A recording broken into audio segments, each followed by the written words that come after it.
ಬೆಳಗಾವಿ ಜಿಲ್ಲೆಯಲ್ಲಿ ಅಮಾನವೀಯ ಘಟನೆಯೊಂದು ನಡೆದಿದೆ. ಕೊಟ್ಟ ಸಾಲ ಕೊಡ್ಲಿಲ್ಲ ಅಂತ ಅಪ್ರಾಪ್ತಿಯನ್ನ ಕಿಡ್ನಾಪ್ ಮಾಡಿ ಕಳ್ಳ ಮದುವೆ ಆಗಿದ್ದಾನೆ.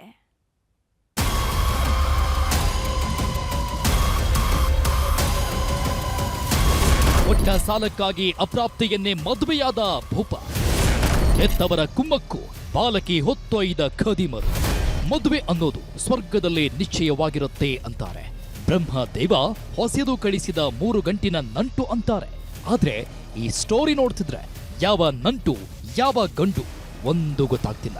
ಕೊಟ್ಟ ಸಾಲ ವಾಪಸ್ ಕೊಡ್ಲಿಲ್ಲ ಅಂತ ಮನೆಯಲ್ಲಿದ್ದ ಹೆಣ್ಮಗಳನ್ನ ಹೊತ್ಕೊಂಡು ಹೋಗಿ ಮದುವೆಯಾಗಿದ್ದಾರೆ.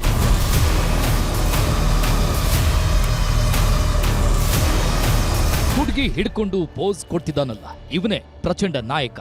ಹೆಸರು ವಿಶಾಲ್ ಅಂತ. ಬೆಳಗಾವಿ ಜಿಲ್ಲೆಯ ಸವದತ್ತಿ ತಾಲೂಕಿನವನು. ಚಿಕ್ಕಪ್ಪನ ಮನೆಯಲ್ಲಿದ್ದ ಅಪ್ರಾಪ್ತ ಬಾಲಕಿ ಅನಾರೋಗ್ಯದ ಕಾರಣದಿಂದ ಮನೆಯಲ್ಲೇ ಇರ್ತಾ ಇದ್ಲು. ಇದೇ ಹೊತ್ತಲ್ಲೇ ಮನೆಯಲ್ಲಿ ಹಣಕಾಸಿನ ತೊಂದರೆಯಾಗಿ ರೇಖಾ ಡಬಳಿ ಅನ್ನೋರ ಬಳಿ 50,000 ಸಾಲ ಮಾಡಿದ್ರು. ಒಂದಿಷ್ಟು ದಿನ ಸುಮ್ಮನಿದ್ದ ರೇಖಾ ಆಮೇಲೆ ನರಕ ತೋರಿಸೋದಕ್ಕೆ ಶುರು ಮಾಡಿದ್ದಾಳೆ. ಬಡ್ಡಿ ಕಟ್ಟಿದ್ರೂ ಬಿಡದೆ ನಾವು ಕೊಟ್ಟ ಸಾಲವನ್ನ ವಾಪಸ್ ಕೊಡಿ ಅಂತ ಕಾಟ ಕೊಡ್ತಿದ್ರು. ಯಾವಾಗ ಹಣ ಕೈಗೆ ಬರ್ಲಿಲ್ವೋ ನಿಮ್ ಮನೆಯಲ್ಲಿರೋ ಹೆಣ್ಮಗಳನ್ನ ನಮ್ಮ ಮಗನಿಗೆ ಕೊಟ್ಟು ಮದ್ವೆ ಮಾಡಿ ಅಂತ ಪೀಡಿಸ್ತಾ ಇದ್ರು. ವಾಪಸ್ ಕೊಡೋಕ್ಕೆ ಸ್ವಲ್ಪ ಪ್ರಾಬ್ಲಮ್ ಬಂದಿದೆ, ಸ್ವಲ್ಪ ಕಷ್ಟ ಆಗ್ತಾ ಇದೆ ಅಂತ ಇಬ್ರು ಸೇರ್ಕೊಂಡು ಒಂದು ತೀರ್ಮಾನ ತಗೊಂಡಿದ್ರೆ, ಇಬ್ರು ಸೇರ್ಕೊಂಡು ಮತ್ತೆ ಈ ಥರ ತೀರ್ಮಾನ ತಗೊಂಡಿದ್ರೆ ಮತ್ತೆ ಹೋದ ವರ್ಷ ಒಂದು ಮದುವೆ ಆಗಿದೆ. ಇದರಲ್ಲಿ ಪ್ರಾಬ್ಲಮ್ ಏನಿದೆ ಅಂದರೆ ಅವರು ವಿಕ್ಟಿಮ್ ಅವರು ಇನ್ನೂ ಮೈನರ್ ಇದ್ದಾರೆ. ಮತ್ತು ಮೊನ್ನೆ ಅದು ನಮ್ಮ ಗಮನ ಬಂದಿದೆ. ಮತ್ತು ಸ್ಟೇಷನಲ್ಲಿ ಅವರು ಒಂದು ಕಂಪ್ಲೇಂಟ್ ಕೊಟ್ಟಿದ್ರೆ, ಮತ್ತು ಈಗ ನಾವು ಕೂಡ ತಿಲಕೋರಿ ಸ್ಟೇಷನ್ಲಿ ಒಂದು ಕೇಸ್ ಮಾಡಿದ್ವಿ. ಮತ್ತು ಸರಕ್ಕೆ ನಾವು ಇಬ್ಬರು ಆರೋಪಿಗಳು ನಾವು ಅರೆಸ್ಟ್ ಮಾಡಿದ್ವಿ. ಕಳೆದ ವರ್ಷ ಸೆಪ್ಟೆಂಬರ್ 17ನೇ ತಾರೀಕು ಮನೆಗೆ ಬಂದ ಖದೀಮರು ಏಕಾಏಕಿ ಬಾಲಕಿಯನ್ನ ಎಳ್ಕೊಂಡು ಹೋಗಿದ್ದಾರೆ. ಮಾರನೇ ದಿನವೇ ಯಾರಿಗೂ ಹೇಳದಂತೆ ಕದ್ದು ಮದುವೆಯನ್ನು ಮಾಡಿದ್ರು. ನಂತರ ಇದೇ ಕಾಮುಕ ಅಪ್ರಾಪ್ತ ಬಾಲಕಿ ಮೇಲೆ ದೈಹಿಕ ದೌರ್ಜನ್ಯವನ್ನು ಮಾಡಿದ್ದಂತೆ. ಈ ಸಂಬಂಧ ತಿಳಕವಾಡಿ ಪೊಲೀಸ್ ಠಾಣೆಯಲ್ಲಿ ದೂರು ದಾಖಲಾಗಿದೆ. ಒಟ್ನಲ್ಲಿ 50,000 ಸಾಲಕ್ಕಾಗಿ ಅಪ್ರಾಪ್ತೆ ಜೀವನವನ್ನೇ ಹಾಳು ಮಾಡಿದ್ದು. ಹಣಕ್ಕಾಗಿ ಹಸೆಮಣೆ ಏರಿಸಿದವರಿಗೆ ತಕ್ಕ ಶಿಕ್ಷೆ ಆಗ್ಬೇಕಿದೆ. ಚಂದ್ರಕಾಂತ್ ಸುಗಂಧಿ, ನ್ಯೂಸ್ 18 ಬೆಳಗಾವಿ. ಮುಡ ಬುಡಕ್ಕೆ ಕೈ ಹಾಕಿರೋ ಇಡಿ ಅಧಿಕಾರಿಗಳು ಅಕ್ರಮ ಭಂಡಾರವನ್ನೇ ಬಯಲು ಮಾಡಿದ್ದಾರೆ. 300 ಕೋಟಿ ಮೌಲ್ಯದ 142 ಆಸ್ತಿಯನ್ನ ಸೀಸ್ ಮಾಡ್ತಿದ್ದಂತೆ ಸಿಎಂ ಕುರ್ಚಿಗೂ ನಡುಕ ಶುರುವಾಗಿದೆ. 300 ಕೋಟಿ ಮೌಲ್ಯದ 142 ಅಕ್ರಮ ಆಸ್ತಿ ಗುಟ್ಟು, ಕೋಕೋನಟ್ ಕೋಡ್ ಗುಟ್ಟು ಇಡಿಯಿಂದ ರಟ್ಟು.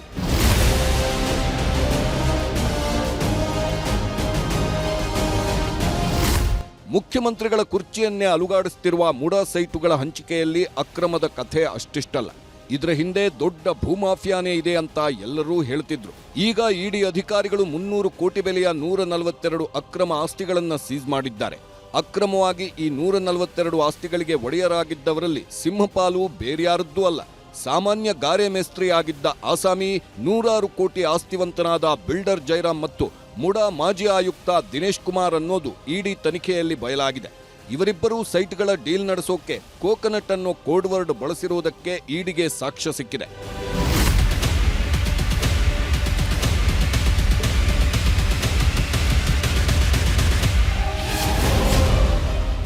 ವಕ್ರತುಂಡ ಗೃಹ ನಿರ್ಮಾಣ ಸಹಕಾರ ಸಂಘ ನಡೆಸುತ್ತಿದ್ದ ಬಿಲ್ಡರ್ ಜೈರಾಮ್. ಈ ಸಂಘಕ್ಕೆ ಮುಡಾ ಮಾಜಿ ಆಯುಕ್ತ ದಿನೇಶ್ ಕುಮಾರ್ ಹಾಗೂ ಜೈರಾಮ್ ಕುಟುಂಬದವರೇ ಸದಸ್ಯರಾಗಿದ್ರು. 50:50 ಅನುಪಾತ ಪರಿಹಾರದ ಹೆಸರಲ್ಲಿ ಸೈಟ್ಗಳ ಡೀಲಿಂಗ್ ಕೂಡ ಆಗ್ತಿತ್ತು. ದಿನೇಶ್ ಕುಮಾರ್ ಸೈಟು ಹಂಚುತ್ತಿದ್ರೆ ಜೈರಾಮ್ ಸೇಲ್ ಮಾಡಿಸ್ತಿದ್ದ. ಸೈಟು ಮಾರಾಟದ ಹಣವನ್ನ ಕಪ್ಪು ಹಣವಾಗಿ ತೆರಿಗೆ ವಂಚಿಸಿ ಕಳಿಸ್ಕೊಡ್ತಿದ್ದನಂತೆ. 1 ಲಕ್ಷ ಹಣ ಕಳಿಸಿದ್ರೆ 1 ಕೋಕೋನಟ್ ಕಳಿಸಿದ್ದೀನಿ ಅಂತ ಕೋಡ್ ವರ್ಡ್ನಲ್ಲಿ ವಾಟ್ಸಪ್ ಕಳಿಸ್ತಿದ್ದ ಜೈರಾಮ್. 5 ಲಕ್ಷ ಕಳಿಸಿದ್ರೆ 5 ಕೋಕೋನಟ್, 50 ಲಕ್ಷ ರೂಪಾಯಿ ಕಳಿಸಿದ್ರೆ 50 ಕೋಕೋನಟ್, 1 ಕೋಟಿ ಹಣ ಡೀಲ್ ಆದ್ರೆ 100 ಕೋಕೋನಟ್ ಅಂತ ಮೆಸೇಜ್ಗಳನ್ನ ಮಾಡ್ತಿದ್ರು. ಅಕ್ರಮ ಹಣಕ್ಕೆ ಕೋಕೋನಟ್ ಅನ್ನೋ ಕೋಡ್ ಬಳಸ್ತಾನೆ ಮುಡಾದಲ್ಲಿ ಅಕ್ರಮ ನಡೆಸಿ ಇಬ್ಬರೂ ಬೇನಾಮಿ ಆಸ್ತಿ ಮಾಡಿದ್ರು. ದಾಳಿ ವೇಳೆ ಕೋಕೋನಟ್ ಕೋಡ್ ಗುಟ್ಟಿಗೆ ಸಾಕ್ಷ್ಯಗಳನ್ನ ಇಡಿ ಪತ್ತೆ ಮಾಡಿದೆ. ಪ್ರಮುಖವಾಗಿ ಜೈರಾಮ್ ಬರೆದಿದ್ದ ಡೈರಿ, ದಿನೇಶ್ ಜೈರಾಮ್ ನಡುವಿನ ವಾಟ್ಸಪ್ ಚಾಟಿಂಗ್ಗಳು ಸಿಕ್ಕಿದೆ.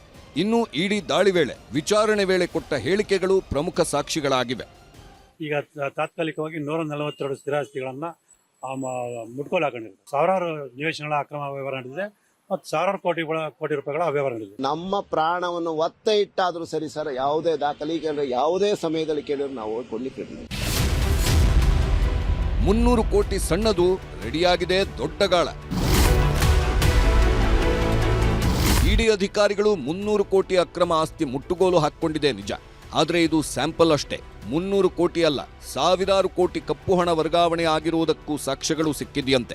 ಈಗ 142 ಸ್ಥಿರಾಸ್ತಿಗಳನ್ನು ಸೀಸ್ ಮಾಡಿರುವ ಜಾರಿ ನಿರ್ದೇಶನಾಲಯ ದೊಡ್ಡ ಮೀನುಗಳಿಗೆ 2ನೇ ಹಂತದಲ್ಲಿ ಗಾಳ ಬೀಸಿದ್ದು 631 ಸೈಟುಗಳನ್ನು ನುಂಗಿ ನೀರು ಕುಡಿದವರ ಪಟ್ಟಿನೂ ರೆಡಿ ಮಾಡಿದೆ.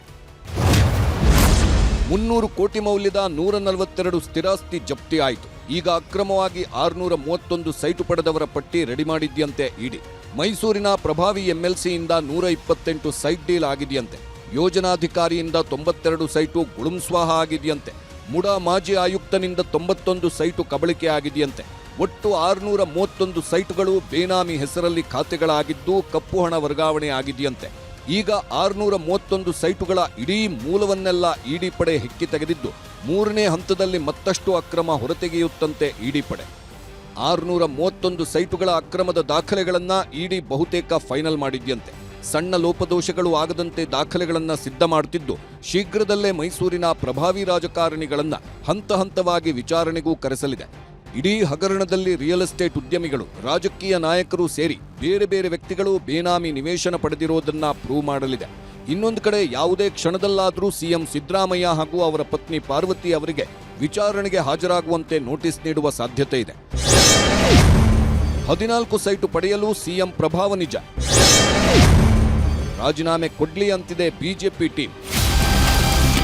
ಅಕ್ರಮವಾಗಿ 14 ಸೈಟು ಪಡೆಯಲು ಸಿದ್ದರಾಮಯ್ಯ ಅಧಿಕಾರದ ಪ್ರಭಾವ ಬೀರಿದ್ದಾರೆ ಅಂತ ವಿಪಕ್ಷಗಳು ಆರೋಪಿಸುತ್ತಿವೆ. ಮೊದಲು ಸಿಎಂ ಸ್ಥಾನಕ್ಕೆ ರಾಜೀನಾಮೆ ಕೊಡಿ, ಆಮೇಲೆ ಇಡಿ ತನಿಖೆ ಎದುರಿಸಿ ಅಂತಿದ್ದಾರೆ ಬಿಜೆಪಿ ನಾಯಕರು. ಎನ್ಫೋರ್ಸ್ಮೆಂಟ್ ಡೈರೆಕ್ಟರೇಟ್ ನಿನ್ನೆ ಈ ಬೆಳವಣಿಗೆ ಏನಿದೆ ಇದು ಮತ್ತೊಮ್ಮೆ ಸಿದ್ದರಾಮಯ್ಯನವರು ಅಪರಾಧಿ ಸ್ಥಾನದಲ್ಲಿ ನಿಲ್ಲಿಸ್ತಕ್ಕಂಥ ಕೆಲಸ ಆಗಿದೆ. ಈಗಲಾದರೂ ಕೂಡ ಅರ್ಥ ಮಾಡಿಕೊಂಡು ಬಂಡತನವನ್ನ ಬಿಟ್ಟು ಸಿದ್ದರಾಮಯ್ಯನವರು ಮುಖ್ಯಮಂತ್ರಿಗಳು ತತ್ಕ್ಷಣ ಈ ಮೂಡಾ ಹಗರಣವನ್ನ ಸಿಬಿಐ ತನಿಖೆಗೆ ವಹಿಸಬೇಕಾಗ್ತದೆ, ಮತ್ತೆ ಮುಖ್ಯಮಂತ್ರಿ ಸ್ಥಾನಕ್ಕೆ ರಾಜೀನಾಮೆ ಕೊಡಬೇಕು ಅಂತೇಳಿ ನಾನು ಇವತ್ತು ಆಗ್ರಹವನ್ನ ಮಾಡ್ತಾ ಇದ್ದೇನೆ. ಈ ನಿಟ್ಟಿನಲ್ಲಿ ಮತ್ತೊಮ್ಮೆ ನಾವು ಆಗ್ರಹಿಸೋದು ಮುಖ್ಯಮಂತ್ರಿಗೆ, ದಯವಿಟ್ಟು ಅದು ಒಂದು ಜವಾಬ್ದಾರಿಯುತ ಸ್ಥಾನ. ಇದು ಬಹಳ ಇಡೀ ರಾಜ್ಯದ ಒಂದು ಸಮಸ್ತ ಕನ್ನಡಿಗರ ಒಂದು ಪ್ರತಿನಿಧಿಸುವಂತದ್ದು ಕರ್ತವ್ಯ ಇದೆ ಆ ಸ್ಥಾನಕ್ಕೆ.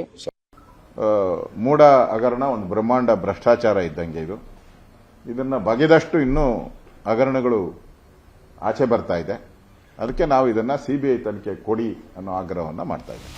ಸಿಎಂ ಸಿದ್ದರಾಮಯ್ಯರನ್ನ ಬಿಜೆಪಿ ಅವರು ಟಾರ್ಗೆಟ್ ಮಾಡಿಸಿದ್ದಾರಷ್ಟೇ. ಅಮಿತ್ ಶಾ ಅವರು ಅಂಬೇಡ್ಕರ್ ಬಗ್ಗೆ ವಿವಾದಿತ ಹೇಳಿಕೆ ಕೊಟ್ಟಿದ್ರು. ಅದನ್ನ ಮುಚ್ಚಿಡೋಕೆ ಸಿಎಂ ಸಿದ್ದರಾಮಯ್ಯರನ್ನ ಟಾರ್ಗೆಟ್ ಮಾಡುತ್ತಿದ್ದಾರೆ ಅನ್ನೋದು ಕಾಂಗ್ರೆಸ್ನವರ ನೇರ ಆರೋಪ. Bureau report, news 18.